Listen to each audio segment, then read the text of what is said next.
हाय।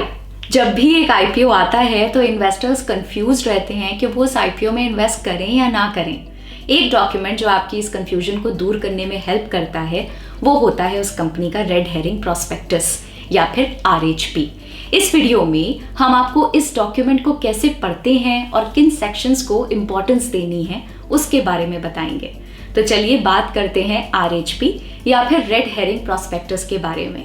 हमने आरएचपी के बारे में पहले भी बात की थी, लेकिन एक बार फिर से रिवाइज कर लेते हैं। रेड हेरिंग प्रॉस्पेक्टस एक इम्पॉर्टेंट डॉक्यूमेंट होता है इन्वेस्टर्स के लिए, क्योंकि ये आईपीओ ला रही कंपनी के बारे में डिटेल्ड इंफॉर्मेशन प्रोवाइड करता है, जैसे कि कंपनी के बिजनेस ऑपरेशंस, फाइनेंशियल्स, प्रोमोटर्स और फंड्स रेज करने के ऑब्जेक्टिव्स के बारे में। और तो और ये डॉक्यूमेंट पढ़ने से इन्वेस्टर्स को कंपनी से रिलेटेड पोटेंशियल रिस्क के बारे में भी पता चलता है। अब हम बात करेंगे कि एक कंपनी के आरएचपी में आपको देखना क्या होता है। हमेशा की तरह इस पार्ट को हम एक एग्जाम्पल की हेल्प से समझेंगे। पिछले वीडियोस में हमने बर्गर किंग आईपीओ के बारे में बात की थी। अब हम बात करते हैं कल्याण ज्वेलर्स आईपीओ की, जो मार्च 2021 में लॉन्च हुआ था। सबसे पहली चीज जिस पे आपको ध्यान देना चाहिए वो होता है objects of the offer. RHP के इस सेक्शन में कंपनी इन्वेस्टर्स को कैपिटल रेज करने के कारण के बारे में बताती है। कंपनी इन फंड्स को डेट रिड्यूस करने में या फिर नए प्रोजेक्ट्स में इन्वेस्ट करने के लिए यूज कर सकती है। कल्याण ज्वेलर्स के केस में कंपनी आईपीओ के पैसों से अपने वर्किंग कैपिटल रिक्वायरमेंट्स को फाइनेंस करना चाहती थी। वर्किंग कैपिटल वो फंड्स होते हैं जो कंपनी को अपने शॉर्ट टर्म एक्सपेंसेस के लिए चाहिए हैं, यानी कि 1 साल के अंदर। इसके बाद आरएचपी का नेक्स्ट सेक्शन जो इन्वेस्टर्स को देखना चाहिए वो है बिजनेस ओवरव्यू। यहाँ कंपनी अपने बिजनेस और कोर ऑपरेशंस के बारे में बताती है। यहाँ आप कंपनी के जियोग्राफिकल प्रेजेंस के बारे में भी जान सकते हैं। इस सेक्शन में आपको कंपनी के रेवेन्यू का बिजनेस सेगमेंट वाइज ब्रेकअप और लोकेशन वाइज ब्रेकअप भी मिलेगा। इसके अलावा इस सेक्शन में कंपनी अपनी फ्यूचर स्ट्रैटेजी के बारे में भी बताती है। और तो और यहाँ पे कंपनी अपने बिजनेस ट्रेंड्स के बारे में भी बताती है। चलिए हमारे एग्जाम्पल पे ही आ जाते हैं। कल्याण ज्वेलर्स के बिजनेस ओवरव्यू सेक्शन में आप फॉलोइंग चीज़ों के बारे में जान पाएंगे।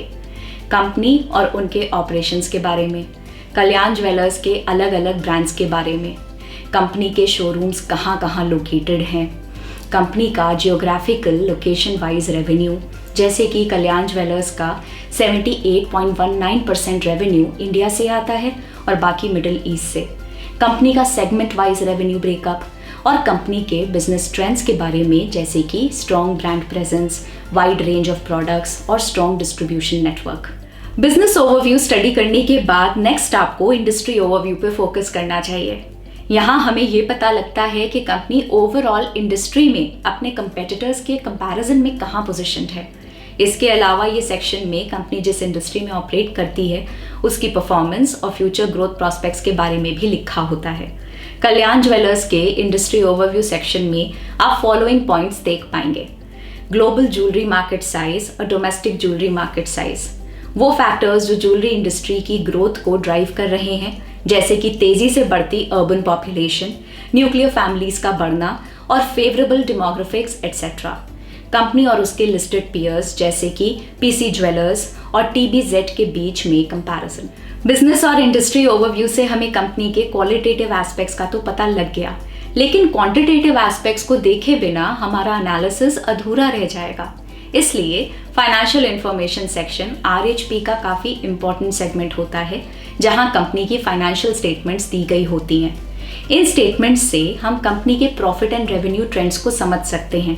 इसके अलावा आप इन स्टेटमेंट्स में दिए नंबर्स का यूज करके क्रिटिकल फाइनेंशियल रेशियोज जैसे कि PE ratio, return on equity और डेट टू इक्विटी रेशियो भी कैलकुलेट कर सकते हैं। इन रेशियोज के बारे में हम बाद में इन डेप्थ बात करेंगे, लेकिन ये रेशियोज बेसिकली हमें कंपनी की प्रॉफिटेबिलिटी, सेफ्टी और वैल्यूएशन एटसेट्रा के बारे में बताते हैं। कल्याण ज्वेलर्स के केस में आप आरएचपी के फाइनेंशियल स्टेटमेंट से फॉलोइंग कंक्लूजन्स निकाल सकते हैं। कंपनी का P ratio industry P ratio से कम है। इसका मतलब है कि कंपनी अपना आईपीओ इंडस्ट्री एवरेज से सस्ते में ला रही है। कोविड-19 के इम्पैक्ट की वजह से कंपनी ने फाइनेंशियल ईयर 21 के फर्स्ट 9 मंथ्स में काफ़ी ज़्यादा लॉस रिकॉर्ड किया। कंपनी का डेट टू इक्विटी रेशियो काफ़ी ज़्यादा है, यानी कि कंपनी ने अपने प्रोजेक्ट्स फाइनेंस करने के लिए काफ़ी ज़्यादा डेट लिया हुआ है। हाई डेट किसी भी कंपनी के लिए एक रेड फ्लैग होता है। RHP का one of the most important sections होता है रिस्क फैक्टर्स सेक्शन। यहाँ कंपनीज उन सारे रिस्क के बारे में बताती हैं जो उनके बिजनेस को इम्पैक्ट कर सकते हैं। जहाँ कुछ रिस्क रूटीन नेचर के होते हैं जिन पे ज़्यादा फोकस करने की ज़रूरत नहीं होती, वहीं कुछ रिस्क ऐसे होते हैं जिनको और एनालाइज करने की ज़रूरत होती है। जैसे कि कल्याण ज्वेलर्स के केस में फॉलोइंग रिस्क हैं जो इन्वेस्टर्स को इन्वेस्ट करने से पहले ध्यान में रखने चाहिए। कल्याण ज्वेलर्स के अगेंस्ट ढेर सारे सिविल, लीगल और टैक्स केसेस थे जिनकी टोटल लाइबिलिटी 449.62 करोड़ थी। कल्याण ज्वेलर्स का ज़्यादातर रेवेन्यू साउथ इंडिया से आता है, इसलिए अगर इस रीजन में कोई एग्जिस्टिंग कंपेटिटर अपने आप को स्टैब्लिश करने की कोशिश करता है या फिर इस रीजन में इकोनॉमिक डाउनटर्न आता है तो कंपनी के बिजनेस पे नेगेटिव इम्पैक्ट पड़ सकता है। कल्याण ज्वेलर्स एक साइक्लिकल इंडस्ट्री में ऑपरेट करती है। ऐसा इसलिए क्योंकि jewellery sales mainly wedding season में होती हैं। इसके अलावा इस इंडस्ट्री के प्रोडक्ट्स इसेंशियल नहीं हैं। इसलिए अगर कोई रिसेशन या इकोनॉमिक डाउनटर्न आता है, जैसा कि कोविड-19 के समय पे देखा गया, तो इस कंपनी और इंडस्ट्री पे काफ़ी नेगेटिव इम्पैक्ट पड़ सकता है। तो फाइनली हमने IPO से रिलेटेड सारी इन्फॉर्मेशन जान ली है। अब आपके मन में ये सवाल आ रहा होगा कि मैंने IPO एनालाइज तो कर लिया, लेकिन अब IPO के लिए अप्लाई कैसे करें? अगले एपिसोड में हम ये समझेंगे कि किसी भी IPO के लिए अप्लाई कैसे किया जाता है। Bye bye.